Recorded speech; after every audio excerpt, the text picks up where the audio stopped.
I think that philosophy is the most difficult subject for humans to learn. Okay? And, a lot of people might think it's mathematics or programming or something like this because these things take a lot of concentration and brain power. But the reality is most people have pretty good brains in terms of like computational abilities. Most people can learn math. Like you look at high school pre-calculus, almost everybody has to take that and almost everybody passes it, right? You go to university math, everyone who takes that, most of them are passing it, right? So, with a bit of effort, it's not that hard for people to learn. With a good teacher, it doesn't take much effort. I think with a good teacher, most people could do calculus without a whole lot of effort. It'd be pretty straightforward. So, why is philosophy so difficult? Well, it's nothing to do with brain processing power. Okay, philosophy has to do with curiosity, right? You can teach a teenager philosophy very easily. You can teach a child philosophy very easily, okay? But when people become adults, they lose this sense of curiosity.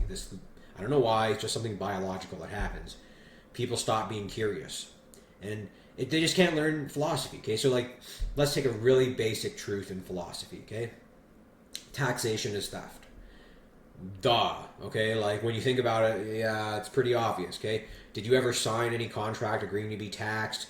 Did you ever agree to the amount you're being taxed? No, you didn't agree to any of that. Did you agree to where the tax money is going? Did you say, I support all these, wars and, corrupt politicians wasting money on this junk and that junk, Nobody signed any of that. It's obviously an involuntary seizure of money, right?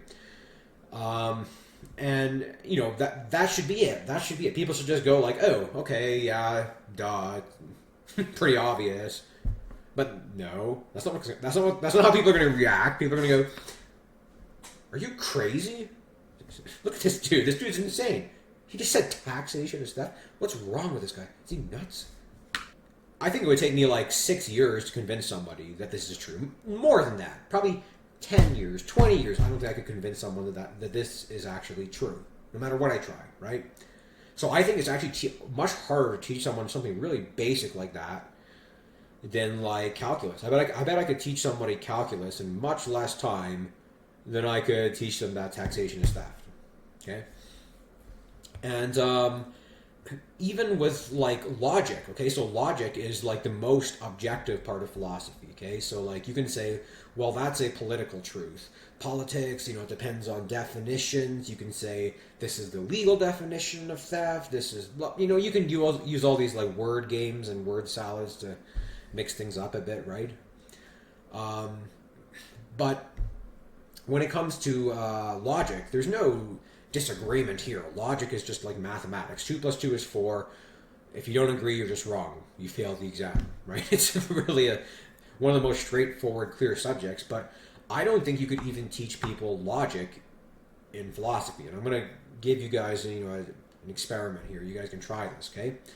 So my last video on the Raven's paradox, I'm debunking this famous popular problem. And I think this problem is in the spirit of magic. It's in the spirit of nihilism. So it's a very popular thing. People like to be dazzled and wowed by it, right?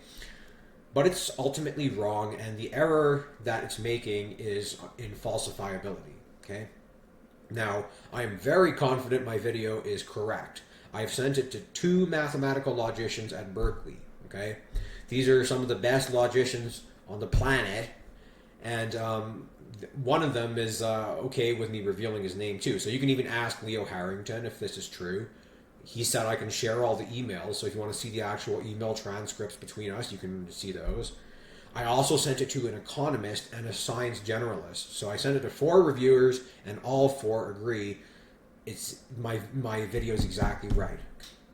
In actual academic peer review, they don't put in that much effort, okay? So when you have an actual peer review in science, you only need to send it to like 2 or 3 experts in the same field. But I sent it to experts in the correct field plus additional experts in different fields. And that's also really important because a lot of times people in different fields or generalists have really good and important insight that you wouldn't have in regular peer review, okay? It's a much stronger filter and much higher quality research. Or I don't know if you want to call it research, it's thinking. You know, it's not, you're not really looking something up, you're looking at a problem and coming up with a solution. Okay? This, like, if there's one video I have which I'm damn certain is right, it's the video on the Ravens paradox. Okay, I'm very certain that one is correct. But I don't think I could convince people. Okay, even with all these like professional intellectuals backing me up, right? I still don't think I could convince people that I'm right. Okay, because it kind of goes against the spirit of magic. What do you think? Do you think I'm right? Do you think it's a really hard subject to teach? Let me know your thoughts.